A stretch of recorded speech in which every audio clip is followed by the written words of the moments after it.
primer cirujano del telereporte es un cirujano japonés, el doctor Hanaoka, ¿no? Un cirujano japonés que a principios del siglo XIX realizó la primera intervención quirúrgica con anestesia general. Él utilizaba esta bolsita que está enlazada acá, que contenía una serie de hierbas, incluían la datura alba, las hervía, las ponía en una solución alcohólica y hacía respirar a los pacientes esta bolsita y los pacientes se dormían. Y no solo se dormían, sino que cuando despertaban aseguraban que no habían sentido nada de dolor durante la intervención. Y la primera intervención que realizó este doctor japonés ¿ya? Fue la extirpación de un cáncer de mama, un tumor de cáncer de mama, que está, digamos, graficado en esta imagen de, digamos, distintivamente de características japonesas, ¿no es cierto? Este doctor se le reconoce como el primer médico que utilizó anestesia general para una intervención quirúrgica. En este lado del mundo, en el mundo occidental, también en el siglo XIX, recuerden que era una época en que las comunicaciones eran muchísimo más lentas, las noticias no viajaban con la velocidad que viajan ahora y tampoco habían intercambios científicos, pasantías, digamos. Se desconocía esta situación de Japón, pero a la par se iba avanzando en la búsqueda de alguna sustancia que permitiera operar a los pacientes sin que sintieran dolor. Y fíjense ustedes que el considerado padre de la anestesia general occidental es un odontólogo, el doctor Horacio Wells, odontólogo, empezó a trabajar con un gas que que se utilizaba en las ferias y en los festivales para hacer reír a la gente, ¿ya? Que era el óxido nitroso. Y él, digamos, determinó o se dio cuenta que bajo ciertas concentraciones de los gases, cuando él modificaba un poco las concentraciones de los gases, no solo producía risa ni un estado de alegría, sino que también podía producir tranquilidad, incluso cierto sopor y el paciente tener algún grado de analgesia. Él empezó a utilizar este gas, ¿ya? Este gas óxido nitroso, gas hilarante de la época, lo empezó a utilizar en pacientes para realizar procedimientos odontológicos dolorosos y le fue muy bien, ¿ya? Le fue muy bien, fue muy exitoso y llegó el momento de demostrar en la sociedad de esa época este descubrimiento y realizó una demostración en una universidad estadounidense donde se dispuso a extraer un diente a un paciente que tenía una infección dentaria, ¿ya?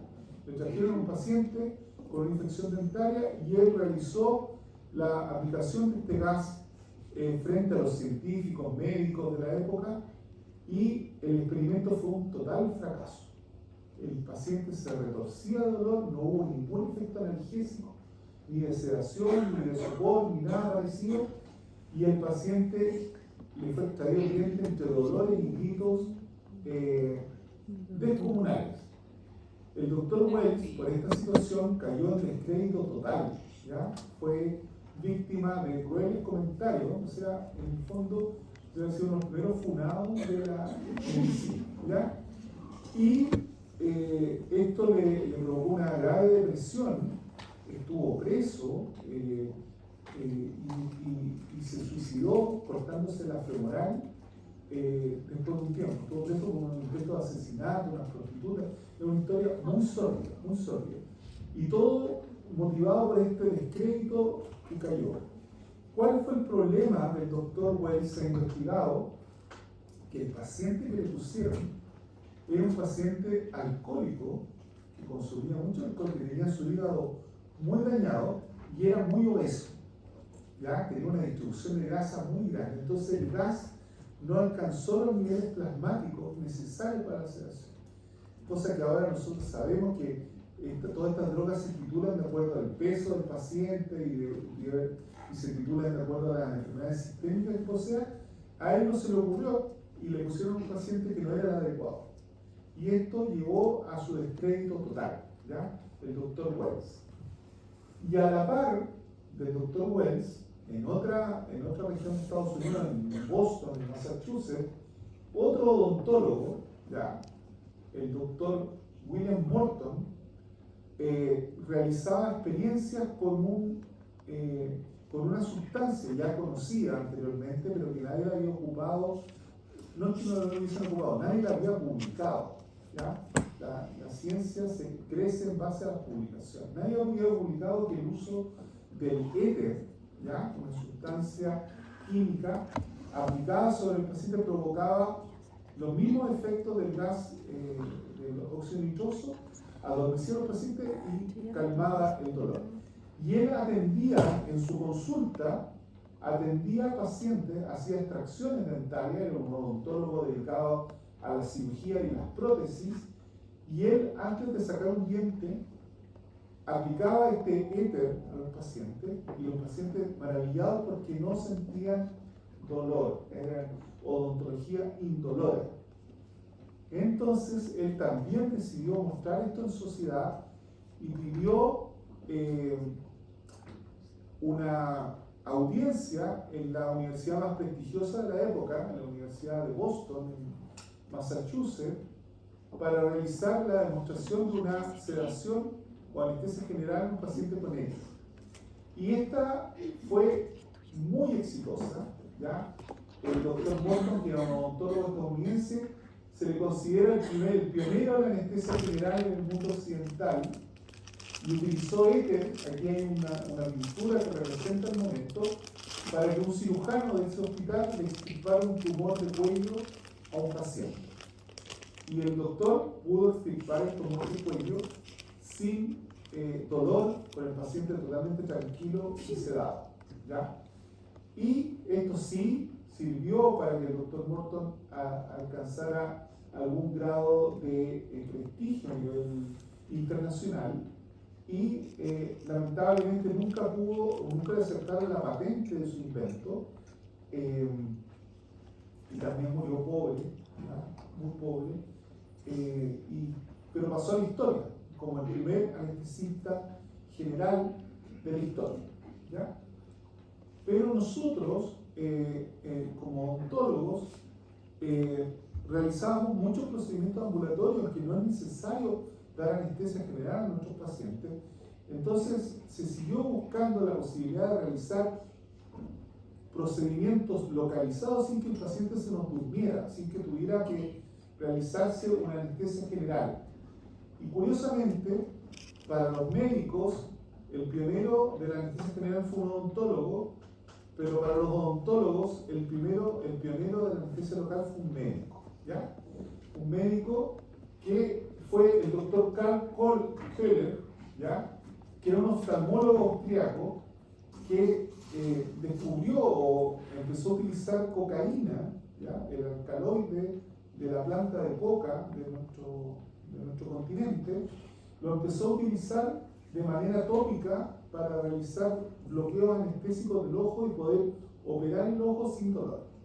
Y él descubrió que era extremadamente eficaz la cocaína, digamos, instilada sobre el globo ocular, porque la insensibilizaba completamente y permitía hacer operaciones sin dolor. Y esto llevó hacia fines del siglo XIX, principios del siglo XX, para que la cocaína fuera el primer anestésico local. ¿Ya? Se empezó a utilizar cocaína de manera extendida en el ámbito médico y odontológico como anestésico local. De hecho, se vendía la cocaína, vean, libremente, cosa impensable en muchos tiempos, ¿ya? Para calmar el dolor, para producir estados de insensibilidad y realizar procedimientos odontológicos y médicos sin dolor. Imagínense lo impensable que sería ahora hacer un comercial de cocaína con dos niños, ¿ya? ¿No es cierto? Jugando ahí para el dolor, sin dolor dental, dicen, ¿ya? cápsulas para el dolor de dientes en base a cocaína. Pero obviamente, junto con el descubrimiento de sus efectos anestésicos, se produjo se dio la cantidad de reacciones adversas que tenía la cocaína. La cocaína es un potente vasoconstrictor, provoca alzas tensionales bien serias y es adictiva. Esa es la base de por qué está proscrita en el mundo occidental el uso de la cocaína, por la adicción que produce y los efectos cardiovasculares que produce. Entonces se sacó del mercado la cocaína y se empezaron a buscar otras alternativas, ¿ya? Este cuadro, que no es necesario que lo copien, pero que se lo voy a subir en su momento, habla de la historia de la anestesia local desde que se empezó a utilizar la cocaína. La cocaína en 1860 se empezó a aislar, se logró aislar el alcaloide de la hoja de coca. Keller lo utilizó el 84 por primera vez como anestésico en el ojo, y después se empezaron a sintetizar otras drogas que tenían el mismo efecto, pero no tenían las reacciones adversas ni la adicción que provoca la cocaína. La procaína, la tetracaína, este año importante, el año 1943, plena Segunda Guerra Mundial, se sintetiza la lidocaína, que fue el primer anestésico amida. Ya el doctor Fuentes les va a hablar de esto, pero el primer anestésico amida que trajo menor toxicidad y mayor versatilidad, mayor utilidad clínica que lo que tenían los ésteres, que fueron los primeros, ¿ya? La procaína y la tetracaína. Después, en el 57 se sintetizó la mepivacaína, que tiene menos efecto vasodilatador que la lidocaína. Después, en el 60, la bupivacaína, que es un excelente anestésico cuando queremos largo efecto.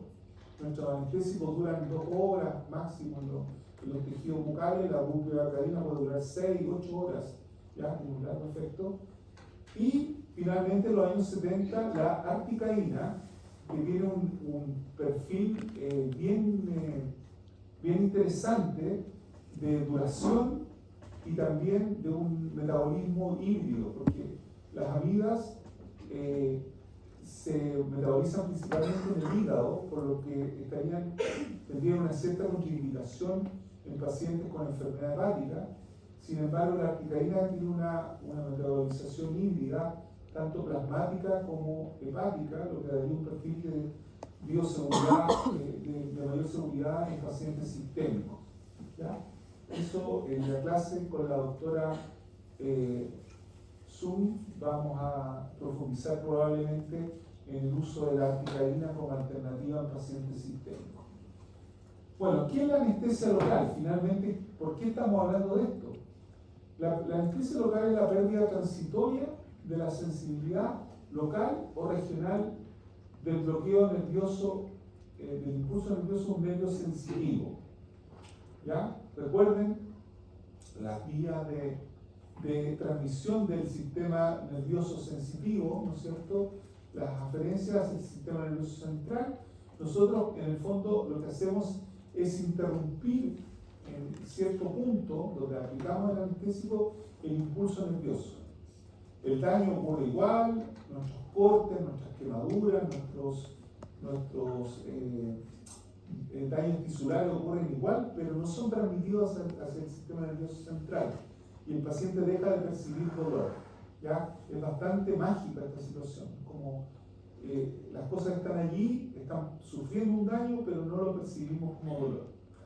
Todo esto lo va a profundizar el doctor Fuentes en su clase, pero lo importante es saber es que, a diferencia de la anestesia general, ¿ya?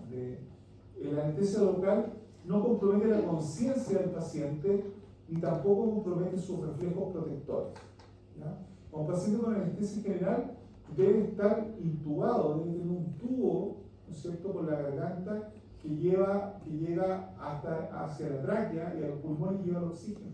Porque el paciente puede caer en depresión respiratoria, se le puede olvidar respirar, está totalmente inconsciente y profundamente dormido. También, si el paciente quiere toser, porque tiene un cuerpo extraño para expulsarlo, no puede toser porque sus reflejos protectores están totalmente abolidos. En cambio, la anestesia general mantiene los reflejos protectores, el paciente tose, deglute, traga, etc. y no pierde la conciencia, está totalmente consciente. Entonces, ¿cuáles son las diferencias clave de la anestesia local con la anestesia general? La anestesia local solo influye en el lugar donde yo deposito mi anestésico. Ustedes en unos meses más, con sus agujas, van a llegar a un punto cercano a un nervio, van a depositar allí su anestésico local y todo el territorio inervado con ese nervio se va a adormecer completamente.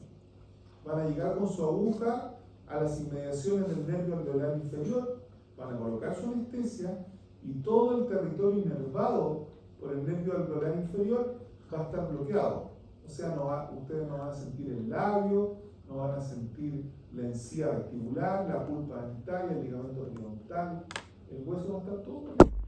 ¿Ya? Eso es lo que hace la anestesia local. Generalmente, la anestesia local tiene menor impacto sobre la salud sistémica de nuestros pacientes. ¿Ya?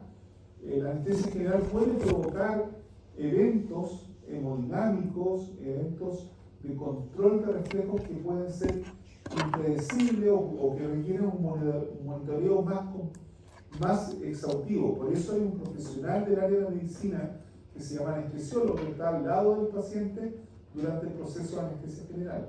Está dedicado solo a eso, no está operando, ¿ya? Él está solo monitorizando al paciente para que no haya cambios en sus funciones vitales. En cambio, con la anestesia local, nosotros somos los anestesiólogos, colocamos la anestesia y después nos olvidamos un poco de la anestesia y hacemos de cirujano, empezamos a trabajar. Pero estamos sí muy atentos a lo que nos pueda decir el paciente. Si el paciente me dice, doctor, me siento mal, tengo taquicardia o creo que me voy a desmayar, bueno, yo pararé mi atención y me preocuparé de lo sistémico de mi paciente. En la anestesia general el paciente entra en un estado de inconsciencia total, ¿ya? Es un coma inducido médicamente. Y no tiene memoria del procedimiento y tampoco siente el dolor. Pero nosotros no podríamos hacer todos nuestros procedimientos oncológicos de esa manera. Imagínense la cantidad de horas de recuperación que necesita un paciente de este tipo. No, tendríamos un paciente en la mañana y un paciente en la tarde, ¿ya? Esperando que se despierte, todo eso, no podríamos realizar esto y no es necesario hacerlo, porque la anestesia local es suficiente. Y bueno, lo que les decía, la anestesia general requiere un monitoreo intensivo y constante de todas sus constantes vitales, respiración, ritmo cardíaco, presión arterial, oxigenación, etc. ¿Ya? Cosa que no ocurre con la anestesia local. ¿Ya? Entonces nosotros vamos a administrar anestesia local, vamos a insensibilizar una zona, el paciente va a estar despierto, consciente, con sus temores, con sus miedos, va a escuchar las cosas, se va a acordar de lo que hicimos, ¿ya? Pero no le va a doler nada. Ese es el objetivo, no le duela nada. ¿Ya? Y créanme que los pacientes lo que más aprecian de un odontólogo es que, bueno, que sea empático y que digamos, haga bien su trabajo, pero en segundo lugar, después de todo eso, es que no le duele. ¿Ya? Y puede ser incluso lo primero que busquen en algo, que el dentista tenga buena mano, o la doctora tenga buena mano, y salen hablando maravillas de ustedes, ¿ya? Independientemente de lo que le hayan hecho, porque no les dolió nada. ¿Ya? Eso es importante. ¿Cuáles son las vías de administración comunes de los anestésicos locales? Existen la administración tópica, que ustedes la van a conocer porque existen cremas o ungüentos o geles que se pueden utilizar para insensibilizar superficialmente la mucosa antes de la punción anestésica. También existen para la piel y para otras áreas. La acción tópica es bastante, digamos, podría no utilizarse, ¿ya? Nosotros tenemos que enseñársela, pero muchos de nosotros no utilizamos anestesia tópica Porque el efecto es bien superficial. El primer milímetro de la mucosa, después la aguja que penetra los tejidos no se ve afectado ese paso por el tejido por efecto de la anestesia tópica, solo sirve para la punción. La verdad es que es opcional usarlo o no usarlo. Nosotros se lo vamos a enseñar como que sí se puede usar, ¿ya? Para que con los niños, igual que con los adultos, es opcional. Lo que pasa es que igual como ya agregarse en altos videos, por ejemplo en TikTok, que pasan con tópico primero para que no lleve la tanto. Sí, claro, existe esa conducta y es aceptable, no aceptable.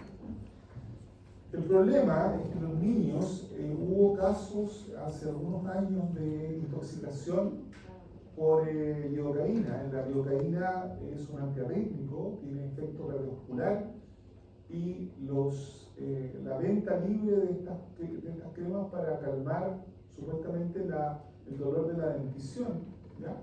Eso que aquí en Chile las abuelitas le daban un cochayuno al niño, allá le echaban esta crema y luego hubo paros cardíacos, ¿ya? Hubo muerte de niños. Entonces la lidocaína como gel tópico está erradicada, ¿ya? Y quedan algunas benzocaínas que se utilizan y que, digamos, tienen un efecto superficial. Sí, el niño puede, o sea, el niño y el adulto la puede usar, ¿ya? No, nadie te va a criticar y decir no la usa. Pero también es opcional y en muchas partes no hay. Y uno llega a un trabajo y pide anestesia tópica, no hay. ¿Y qué va a hacer uno? Tener buena mano a poner la anestesia y que el paciente ni se dé cuenta que es lo que es lo importante, ¿ya? Bueno, la infiltración es una técnica de anestesia en que con una aguja nosotros penetramos los tejidos y nos acercamos a las terminaciones nerviosas libres, ¿ya? No un nervio específico, sino que las ramas terminales nerviosas y las bloqueamos, ¿ya? De manera aleatoria, ¿ya? Así como que la anestesia abarca una gran zona y todas las terminaciones nerviosas que llegan ahí las bloqueo. Entonces esa es la infiltración, ¿ya? Yo bloqueo una área anestésica y sirve para la odontología en muchos aspectos. La odontología en general, suturas, pero como van a ver ustedes en sus clases de técnica anestésica y de anatomía aplicada a la anestesia, su principal rol está en áreas en que el maxilar o los huesos maxilares son más porosos y con corticales más delgadas. Sirve principalmente en el maxilar y en la mandíbula los sectores anteriores. Los sectores posteriores, como la cortical es muy gruesa, las infiltraciones no funcionan. Y hay que usar técnicas tronculares, ¿ya? Entonces tenemos los bloqueos nerviosos, que es una técnica a un nervio específico. Yo digo, voy a bloquear B2. Yo decido si voy a bloquear el trigémino en su segunda rama. Entonces, por un conducto, ¿ya? Por un conducto voy a meter mi aguja y voy a llegar a una fosa específica, una fosa anatómica, ¿ya? La fosa pterigoparomaxilar, y ahí voy a depositar mi anestésico. Y eso va a bloquear el nervio B2. Y todas las ramas de B2 se van a bloquear completas, ¿ya? Todas. El paciente va a tener dormida la nariz, el párpado inferior, va a tener dormido el labio, los dientes, todo. El seno maxilar, todo. Lo mismo si decidiera bloquear, por ejemplo, B3.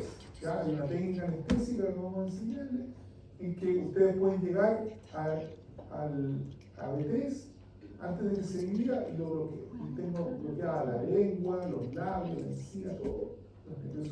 Es un bloqueo nervioso a un tronco, Y también en medicina, este bloqueo nervioso sirve para hacer cirugía de intervención en grandes áreas, como los bloqueos para las manos, las piernas, los brazos, etc. ¿Ya? Anestesia regional también se llama. Y la anestesia regional, epidural, espinal, esto ya no del ámbito médico, es la que se coloca directamente en el canal medular, ¿ya? Y esto sirve incluso para los partos, ¿ya? Esto bloquea y sensibiliza desde el punto que ustedes colocan el anestésico hacia distal, hacia abajo. Entonces, Esto lo hacen los anestesiólogos y sirve para los partos, cirugía mayor de extremidades y abdomen, etc. ¿Ya? Estas son las vías más comunes de administración de los anestésicos locales. ¿Cuáles son entonces los beneficios de la anestesia local? El principal y primero es que eliminamos el dolor. Sacamos el dolor de la ecuación de la atención odontológica. También, al no sentir dolor, va a bajar un poco el estrés y la ansiedad. Aunque el estrés y la ansiedad van por otra vía, ¿ya? El dolor induce estrés, induce ansiedad. Y cuando lo saco de la ecuación, esto también se reduce. Voy a tener un paciente consciente, lúcido y cooperador. ¿Ya? Un paciente que me va a cooperar cuando yo le diga abra la boca, mueva la lengua para allá, el paciente lo va a poder hacer porque esto no es una anestesia motora, es una anestesia sensitiva. El paciente puede mantener su movimiento y cooperar perfectamente con el procedimiento. Cuando trabajo con la sedación consciente, hay Lo que pasa es que cuando yo puedo eliminar el dolor con anestesia general, local, pero este punto, este segundo punto, veo que no lo voy a poder eliminar, voy a solicitar muchas veces la ayuda del anestesista, que a través de una vía venosa le administra ciertos fármacos que son sedantes, pero que no llegan a ser anestesia general. No es un coma inducido farmacológicamente, siempre presenta más tranquilo. El paciente se pega, se abre la boca, pero está en otra parte, anda flotando por ahí. No, también, nada, solo sedante, ¿ya? ¿El proceso se combina con la anestesia? Con la anestesia local. Tú no puedes hacer el procedimiento solo con sedación, porque el paciente va a sentir dolor. ¿Ya? Está muy relajado. ¿Ya? Y el fármaco más utilizado actualmente para la sedación consciente es el propofol. ¿Ya? Ese es el fármaco que se utiliza. Y cuando ese mismo fármaco, propofol, le aumenta la dosis, es el fármaco que se utiliza más en anestesia general. Entonces, depende de la dosis, y ahí el anestesista lo va midiendo con cuánta dosis lo tengo sedado y con cuánta dosis lo duermo. ¿Ya? Y en general, la sedación es muy eficaz para cirugía extensa, en que el paciente va a escuchar mucho ruido, mucha presión. Por ejemplo, sacarse los 4 terceros molares en una sola sesión con osteotomía o osteosección, que se siente el ruido y la presión y que se quiebran cosas y todo eso. Eso, para muchos pacientes, es mucho más agradable en la sedación consciente. Pero es para recordar. Poco. Tienen buenas notas. Lo he visto harto que lo usan como niños. Mira, depende del lugar donde tú trabajes, porque hay muchos anestesistas pediátricos que no les gusta sedar a los niños, porque es más difícil encontrar el punto en que el paciente esté sedado y se le pase hacia la anestesia general. Y si se te pasa hacia la anestesia general, el paciente va a caer en depresión respiratoria, no va a respirar y lo va a tener que intubar. ¿Ya? Entonces, lo que los anestesistas hacen es que los niños prefieren dar anestesia general de frente. ¿Ya? Dependiendo del peso y la edad, acerca la edad, de aquí para abajo, anestesia general, y de aquí para arriba, sedación. Si el niño pesa 40 kilos, se los puede sedar. ¿Ya? Podría ser que lo sea. Eso es como a los 11 años, 12 años. ¿Ya? Y hay algunos anestesistas que sí sedan niños, no digo que no lo hay, pero muchos prefieren la anestesia general antes de ser proceso. ¿Ya? Puede ser. Ahora, si tú vas a hacer, aunque el niño coopere, pero le vas a hacer toda la boca a un niño que tiene caries en todos los dientes, significa estar unas 2 o 3 horas con la boca abierta. Y yo reto a cualquier adulto a tratar de estar 2 horas con la boca abierta sin cansarse, aburrirse, querer irse. Pero un niño, ¿qué es lo que va a hacer? Va a llorar. Porque no quiere ya estar así con la boca abierta porque duele. Entonces, esos niños mejor hablar la anestesia general y olvidarte del tema. ¿Ya? Olvidarte del tema porque el niño va a estar mucho mejor que la anestesia general. ¿Ya? Las anestesias generales actuales son muy seguras, muy seguras. Y los riesgos son muy pocos. y es muy seguro y va a estar mejor protegido porque va a haber una maquinita que va a estar respirando por él y no se va a acordar nunca de lo que pasó. Entonces, la anestesia local tiene una recuperación rápida, dependiendo si utilizamos vasoconstrictor o no. 2 horas y media, 3 horas, ya vamos a tener recuperación del impulso nervioso nuevamente. Y esto es, sí, es relativo, tenemos menos riesgo sistémico, eso es verdad, que la anestesia general, ¿ya? Solo con anestesia local. Y tenemos un amplio rango de aplicación. Podemos administrar anestesia local desde un niño de minutos de nacido hasta personas de 100 y tantos años o más, ¿ya? Un amplio rango. Son muy pocas las contraindicaciones de anestesia local, muy pocas. Y el rango, como les digo, va en eso. Tenemos anestesiados bebés recién nacidos para realizar algunos procedimientos hasta personas de más de 100 años sin ningún problema. Y el campo de acción es más o menos localizado, o sea, se sensibiliza una sola parte y no todo el cuerpo, una región muy grande. En este punto, tengo que pedirle encarecidamente que consigan, no puedo decirle lo básico porque no es legal, pero lo consigan, está en la bibliografía obligatoria de la asignatura, el libro que podríamos considerar la Biblia de la anestesia local, que es el manual de anestesia local del doctor Malamed, ¿ya? El doctor Malamed es un odontólogo estadounidense que ha escrito este libro que es fantástico, ¿ya? Y está todo lo que se necesita saber de anestesia local. Y es nuestro libro base con el que hemos aprendido nosotros hace muchísimos años, y van a seguir aprendiendo ustedes, probablemente en otra generación. ¿Ya? La foto que tenía es de la 6ª edición, pero ya hay una 7ª edición en el mercado que es del año 2020, con muy pocos cambios con respecto a la 6ª, ¿ya? Pero este libro es fundamental que lo conozcan, que lo sepan y para las evaluaciones, primero está la clase y después está Malamed, ¿ya? O sea, ese es el orden de importancia y por eso es necesario que lo conozcan y cuando lo vayan a estudiar lo pidan en la biblioteca, ¿ya?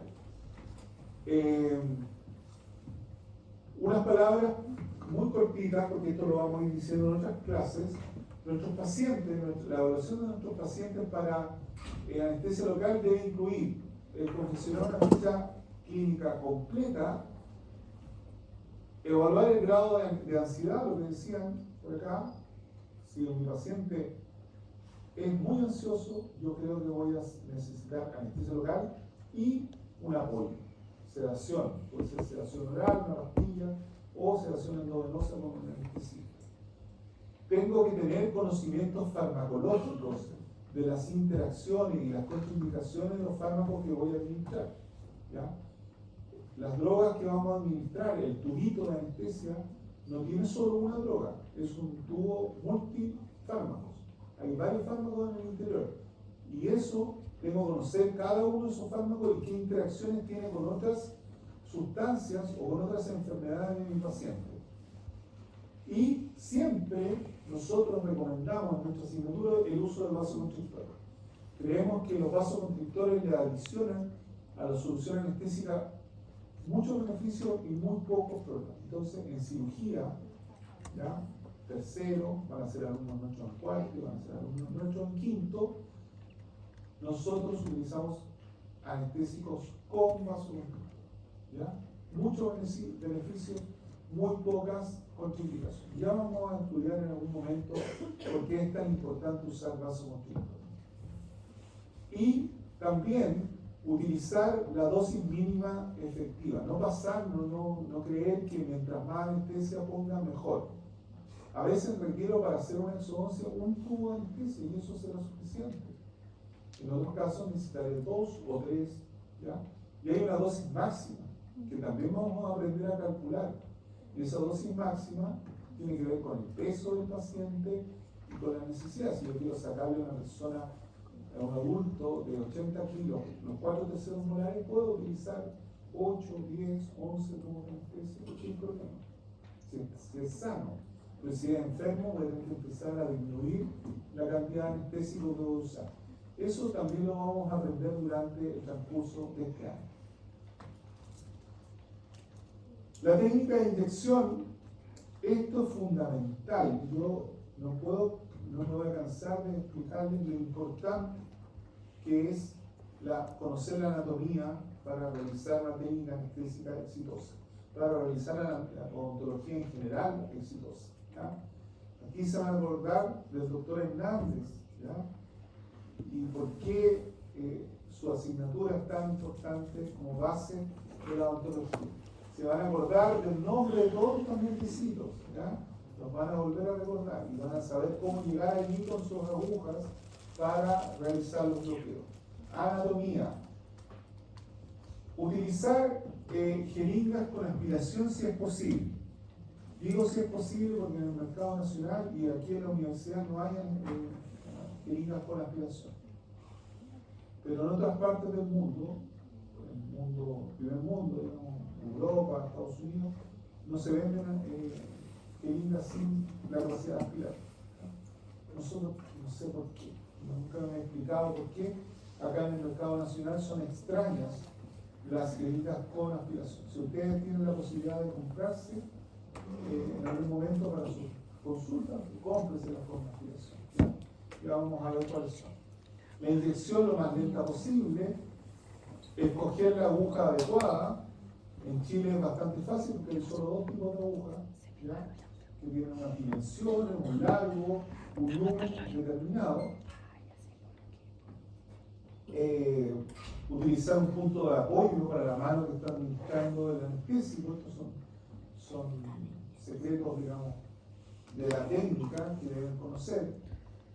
Y sobre todo, y esto es un tema que siempre nos preocupa, es que ustedes se iluminan mal, se paran mal, digo, de compañeros de ustedes que han pasado por nuestra asignatura, ¿no? Ustedes no lo van a hacer.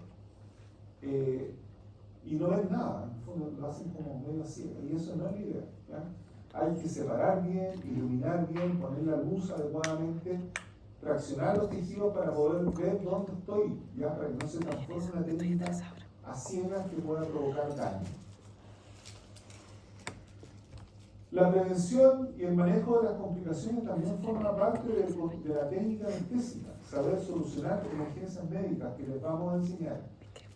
Nosotros controlamos los signos vitales antes y después de los procedimientos con anestesia en nuestros pacientes, sobre todo si tienen enfermedades sistémicas. Conocemos, aplicamos o mantenemos un protocolo de emergencias médicas. La universidad, la escuela, hay un protocolo, hay un flujo que incluye solicitar ayuda, pedir un DEA, etcétera, etcétera. Y ya van a conocer, van a tener clases de RCT en algún momento del año. Y solicitar ayuda avanzada, ¿ya? Cuando se requiera. El paciente cae en paro, nosotros no somos capaces de solucionar un paro solos. Hay que pedir ayuda, ¿ya? Avanzada, que lleguen estos elementos que permiten mantener a los pacientes con vida. ¿Ya? Esto también, tener un protocolo de emergencia médica es fundamental donde nosotros trabajar. ¿Ya? Y las precauciones posteriores a la inyección es, bueno, obviamente esperar que haya efecto. Ese periodo de espera entre yo administro el anestésico y realmente hay un efecto se llama tiempo de latencia. Y tiene que ver con el tipo de el lugar donde deposité la anestesia y el grosor de los huesos, etc. Pueden ser entre 2 y 7 minutos, 8 minutos que hay que esperar, y hay que esperar efectivamente antes de iniciar un procedimiento. Dar instrucciones con anestesia a mi paciente muy claras, ¿ya?